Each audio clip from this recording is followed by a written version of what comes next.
Hi everyone, and welcome to Dance Prehab Dialogues, a space for dance teachers, parents, and movers who want to be part of a more thoughtful, dancer-centered health ecosystem. I'm Dr. Robert Tsai. I am a dance performance physical therapist and the founder of Dance Prehab Physical Therapy and Performance. Whether you're guiding a young dancer, imagining greater possibilities, or continuing your own movement journey later in life, we're here to explore how preparation, communication, and care can evolve with you. Let's make space for your questions and your curiosity so we can set the stage for sustainability, health, and longevity for ourselves and for future generations of movement artists. Let's chat. Hi everyone, and welcome back to this episode of Dance Prehab Dialogues. I'm Dr. Rob, and in today's episode, Dr. Claire and I are chatting about not just how we became physical therapists working with dancers, but the values and lived experiences that led us to where we are currently, and also continue to shape how we care for dancers in our space at Dance Prehab. The truth is that there are so many ways into dance and the dance physical therapy profession, and a multitude of avenues in which you can influence the lives of dancers and performing artists, and we're just two people that have our own stories to share. So since we know that we often get questions like this, we thought we'd put this in podcast format, and that way you all can have a chance to learn about us and also perhaps learn with us with some of the things that we continue to talk about here at Dance Prehab and on this podcast. So enjoy, and we look forward to having more conversations. Hello, Dr. Claire. Hi, Dr. Rob. So I think for this one, we're in a very sort of fortunate place that many dancers and even physical therapists kind of want to check out like what we do and are interested in our stories and like how we got to where we are. There are a few things that I think definitely a couple of questions that are always often coming up, both about just the general path of dance PT, but also perhaps our own individual journeys. And so I think we just thought we'd share our journeys, how we got to where we are. I have a list of questions here, so that's why I'm looking at my phone. But I think there are the basics of having to complete before you apply to physical therapy school. And something we'll probably talk about a little bit more too is just, what is required and the different types of backgrounds. Dr. Claire, you were a kinesiology major, and then you did dance as well, right? That's right, yeah. So during my undergrad years, my major was exercise science, and within that there was a lot of coursework that kind of fulfilled the prerequisite for getting into physical therapy school. And then I did dance on the side as a minor just because I wanted to keep dancing, and that was a way for me to get involved in the dance department and be able to be a part of like the shows and performances. Yeah, the exercise science major was nice because, again, all the required classes that I needed for PT school were kind of already included there. There were a few things that I had to do additionally, some additional psych classes and things like that. Generally, it was all there. And you completed all your classes within your major, right? Like while you were in undergrad? Yes. As part of that process? Right, yeah. And I had a little bit of, I guess, an accelerated path because I had already started taking a few classes actually during high school. You would. You would. And I think it was just one Academic of those things. Award winner, yes. Dr. Claire Spivak, it was just one of those, didn't know. I think I already kind of had my mindset of this is the career that I want to pursue. Like I know that this is what I want to do. And so that kind of made it a little bit easier for me to like plan things out. And okay, if I'm set on this, these are the things that I can at least get started off on. Do you recall there being a specific moment for you? And we've talked about this before. You have had, your own experience with injury. I'm curious to know, was there a specific moment where you're like, yeah, this is it? I mean, beyond just saying, well, I was a dancer and I got injured and physical therapy was great and I want to spend my life helping dancers. I mean, not to minimize the impact of those stories, but was there ever a specific moment where you're like, yes, this is it? Yeah, I did have a little bit more of that like quintessential, okay, I navigated so many of my own injuries. I saw that there was a need for something more specific.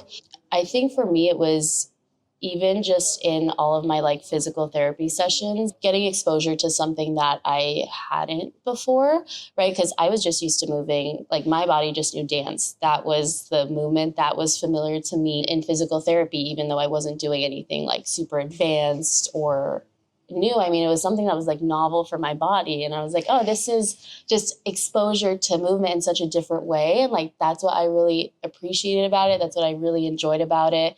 And I was like, I get to help myself move better through movement. Like, that was so cool to me. And even though it was like basic things, it was just something that was like different for me. And I think like the connection that I fostered with my physical therapist, I mean, I had various ones, but it was even just like our conversations. And I think that gave me solace in a time that was like, not ideal when you're going through injuries, but it was just like having that human connection with somebody else and like spending that, I mean, however long we had, like 30 minutes, during that time, just like talking. And it was really nice. Like it just gave me a great form of connection. So, I mean, you definitely, sorry, I didn't mean to interrupt, but I mean, it's been 2.5 years-ish now. And so watching you work in the clinic, I can see, this was a connection you had and wanting to give that connection the possibility and the opportunity for that connection to those in your space too. Yeah, so thank you for that. True. Yeah.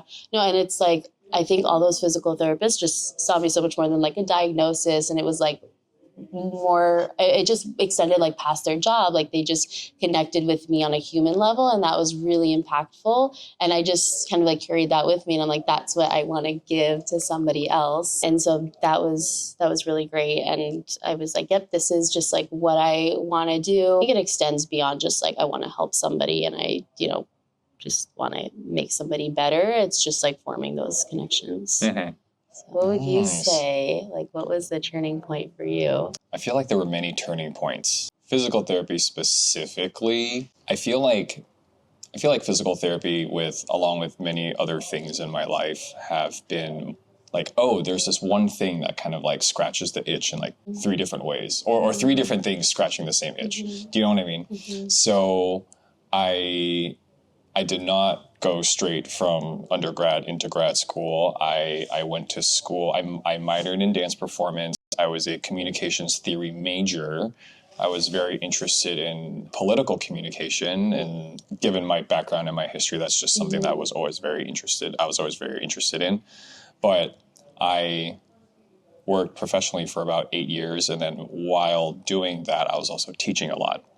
And I was teaching primarily junior high to high school age groups down here in Orange County when I was gigging up in LA and auditioning and all that. So even though I was teaching mostly to pay the bills at first, over time I saw the way that movement changed people, or perhaps even with the way people change, their movement would change. And not in a good or bad way, I think just in a very sort of honest way. You could tell if there was someone who was really getting into dance, and so they started really investing in their energy in class and being able to identify that as a teacher. And then there were some students where, not to say that they weren't invested in class, but you could tell the older they got, they started having other interests. And so coming to class, not that they were not focused, but you could tell that they were thinking about, having those moments of, I used to enjoy dance, but I know dance really isn't my thing now. So, and you knew that they were exploring other things. So I think even being able to tell about, even able to have insights about who these kiddos were at the time through their movement, I think just really let me know how much like movement changed people and how people can change via movement and generally for the positive. Yeah. And so I always knew I wanted to stay within some sort of teaching capacity, 1. 2, I was 8 years into, I guess, my LA career and was looking for something a little bit more long-term. But I also think, how do I take care of my body as well? I had my fair share of injuries, and then the reality of being in LA is sometimes you just don't have health insurance. And so you're just trying to wing it all the time. Yeah. So with that said, I was looking for something that I would, selfishly learn more about the body, learn more about how to take care of myself, and then also maybe use that knowledge to help take care of others, and then also continue to find some sort of connection with the teaching world. Yeah. And to build my, really develop my ability to teach, not just teach for the sake of teaching, paying the bills. And so physical therapy offered an opportunity to connect all three of those aspects. And I think I was interested also in learning again. I think learning always, generally speaking, I wasn't the most academic person. Learning kind of came easy because I just only wanted to focus on the things that I was interested in. And I wasn't super interested in school, but I think coming back and having that experience of, oh, physics, what? And then having to buckle down on that, right? And I think about how dance taught me how to learn things. And there were things within dance that I never thought that I would be able to do, like a certain move or a certain phrase, or like get choreography and things like that. But I think over time, dance taught me to trust my ability to learn. And so in high school, I didn't do well in sciences, but going back to school, I knew that if I could put my mind to it, I could do it. And so that's kind of how like dance has informed even my later academic life, if you will. Right. Yeah. And I think there's definitely a different kind of motivation behind, like there's, physics and chem and all those, like they're never fun, but it's like, okay, I'm motivated to do this because this will allow me to go on to, PT school and like later on make a difference that way. And with PT school too, it's like, pretty much all the classes are very like relevant to our interests in some way. So it's different than, exactly. Or at least there's going to be like something for everybody. So it's different than, undergrad and you're just taking all the required GE classes and you're just taking the class to like, pass and move on. But really like in PT school, you're taking the class to be able to, apply it to something that you will need to be doing. Meanwhile, like bees make DPTs. Yeah, which is true too. I think the mindset kind of has to change. So not true for Dr. Claire, academic award winner. That's like my competitive side. We are taught the things that like we need to be taught just to kind of like lay the foundation and be generalists, but then that doesn't always carry over to like how good of a PT somebody is.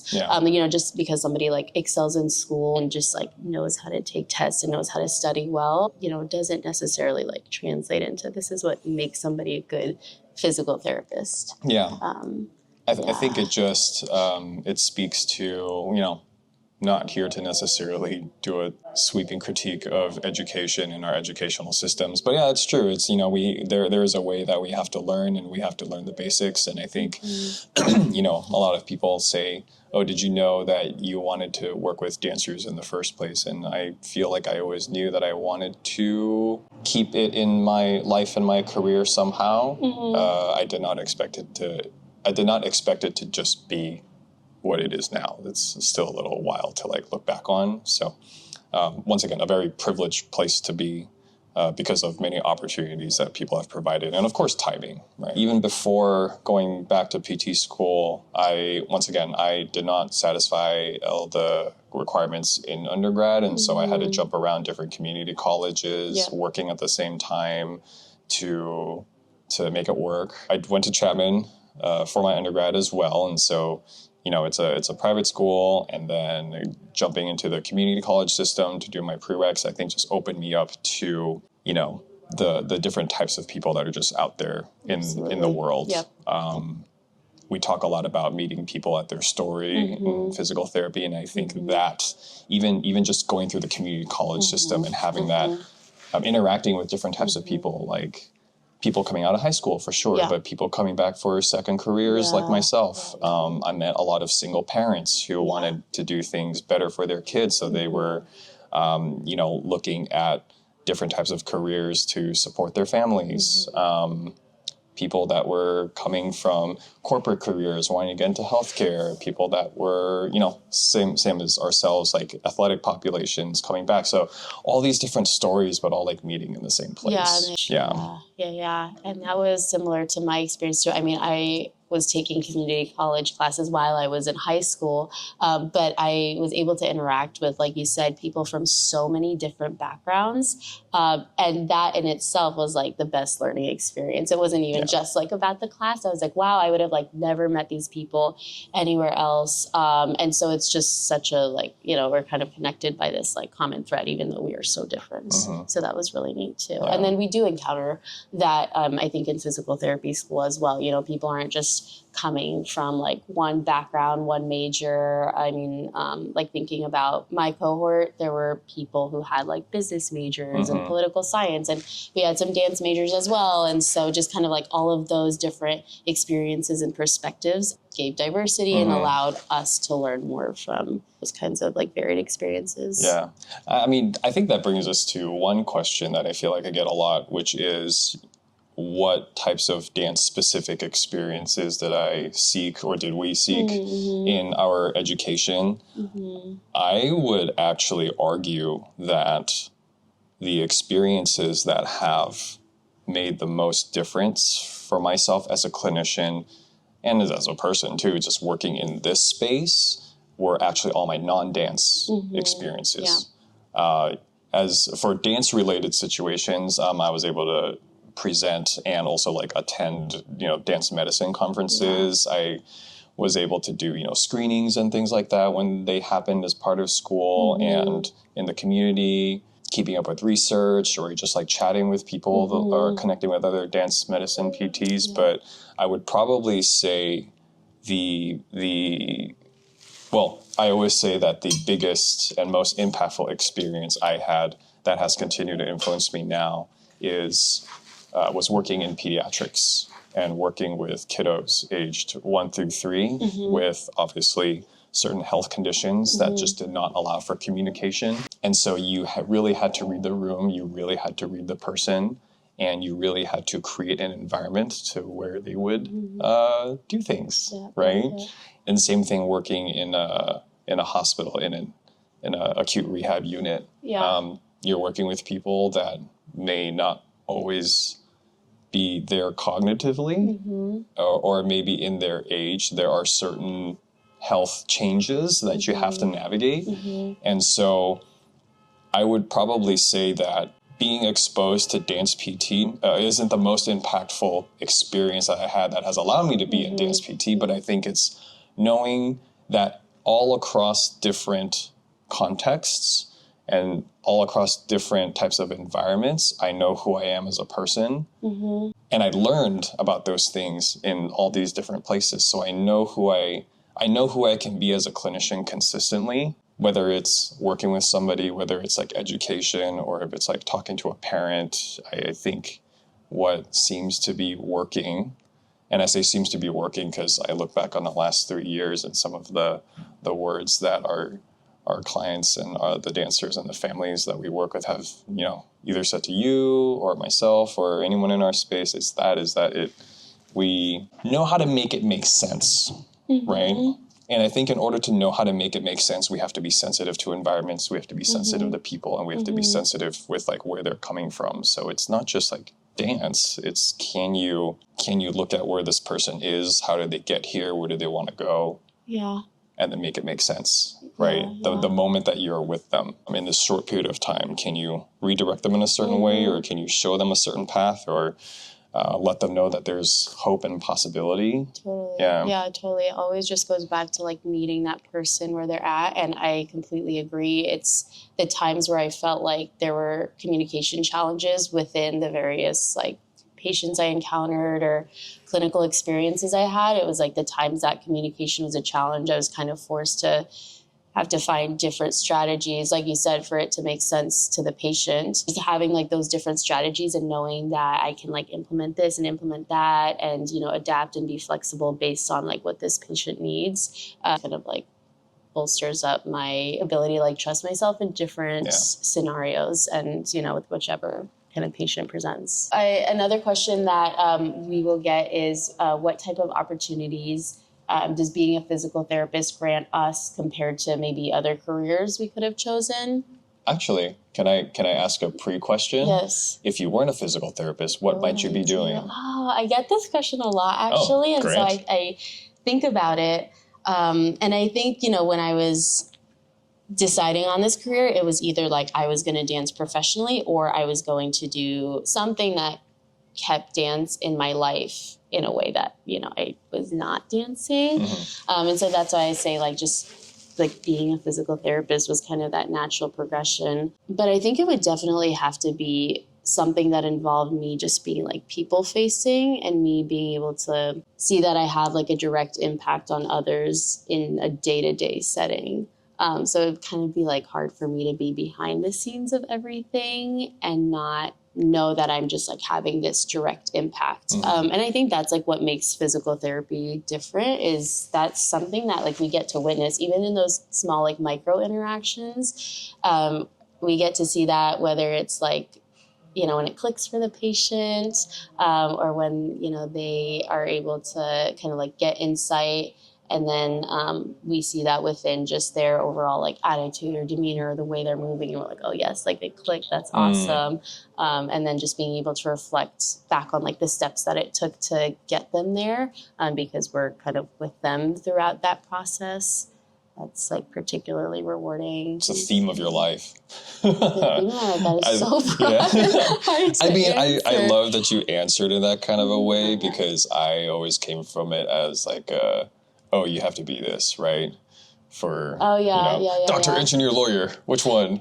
No, I get that. I mean, I think I was surrounded by that. I never necessarily like felt that pressure, but for me, it was just kind of deciding like what made the most amount of sense for me, like what was I truly interested in, and what would also be sustainable. And it was something that was like familiar to me. It wasn't anything that was just like, oh, this is brand new and I'm going to have to make this jump. It was like, okay, I already like move anyways, and movement is a huge part of my life. Yes. And I just like love being with others and connecting with people. So it was, it just was like made sense. Yeah. Cool.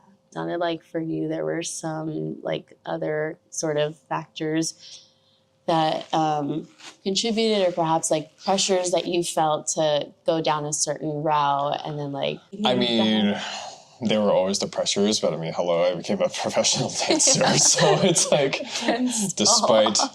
against all odds, and and once again, my family and my parents were very supportive, ultimately, which once again has allowed me to arrive at this point. I would have been a history teacher. That was my. If I didn't get into PT school, I was going to give myself 2 years, and if I couldn't get in after 2 years, I was going to be a history teacher.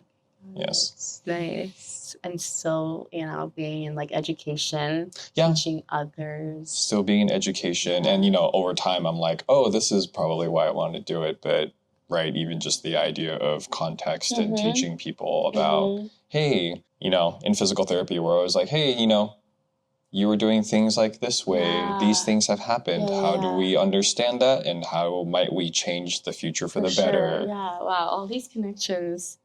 I mean, I guess that's, for how you were saying, you always wanted to like have something to connect with people, and no matter what what you chose, or no matter where you would have ended up, that would have been your main thing. I guess you could say that from my end. If, no matter what I would have chosen, it would have had something to do with that. Understanding the past to affect the present, to understand that the future can be better. And I think even now, like I think about that, and that continues, I think that continues to be refined even after all these years. Like how can we do that in different dimensions, right? And I think last but not least on this little random side tangent that's where I think dance prehab exists, is looking at not even just for the individual, but not even just for the community, but like everything as a whole. I think we're very lucky to have conversations with people in more administrative spaces and see how we can do the same thing,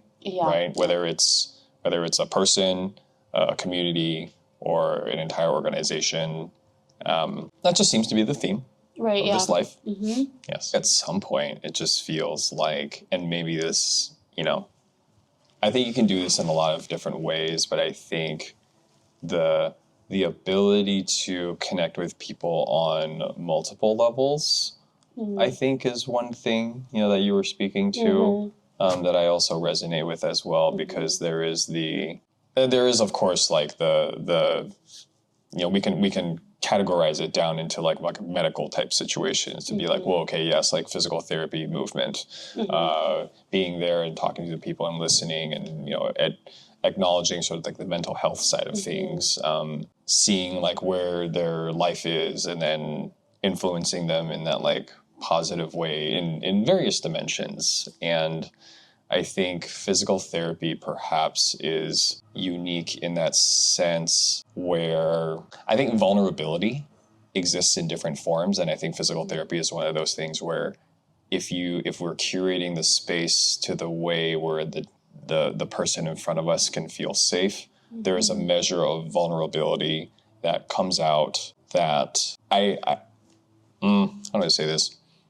Not to say that this is the only place where it happens, but I think it is a way where I know I can, through movement and through language and through the healing process, we can connect and acknowledge that vulnerability. I don't know how I would have found that in other environments, and I'm sure other people in other professions do, but I think it sounds like, and correct me if I'm wrong, but it sounds like for us where movement and mind and healing come together, this is sort of the place where we find our purpose in meeting people in those vulnerable moments, knowing that we have the privilege of people allowing us to see that side of them, show them that there is light at the end of the tunnel. Yeah. I guess that's where my brain goes when we think about this idea of, the types of opportunities that I wouldn't have gotten in another profession or in another environment. Yeah. Yeah, I think it is something too that can be like so deeply personal to someone because movement is never just physical, right? So like movement can mean so many different things to different people. Like movement can be, really like their independence or their lack of independence. Movement is, for most of the people we see, like their form of expressing themselves. So it's like if things feel overwhelming, like movement is something that they can always go back to. And this is a place for us to be able to help them like explore different parts of themselves through movements and just see like really a lot of transformation. Yeah. Which is amazing. I think one thing most people have asked, and you work in home health right now. So, and I used to work in home health and work once again in the hospital. And so a lot of people often ask like, oh, are you bored because, the working in a hospital or working with this population. And I think once again, going back to this idea of like vulnerability and this idea of movement being freedom and being able to express themselves, I think we often see the joy of dancers and families when the dancer is able to get back on stage and perform and things like that. But the joy of being able to go to the bathroom on your own after a major surgery, I might argue that sometimes that was even more wild to me. Yeah. Yeah, that's or because you see like if they cannot move in the way that they need to, then they are relying on someone else or something else. And then that just takes away like a piece of them or their independence. Yeah. And so getting them back to that is just like huge. Yes. Or just being able to get out of bed, being able to go down the stairs to get the mail, and like all of the small things that we, take for granted that, or at least work in home health. It's like, those are never things. Well, I try to remind myself as much as possible, right? That, wow, what if you couldn't reach the cupboard? Yeah. Right.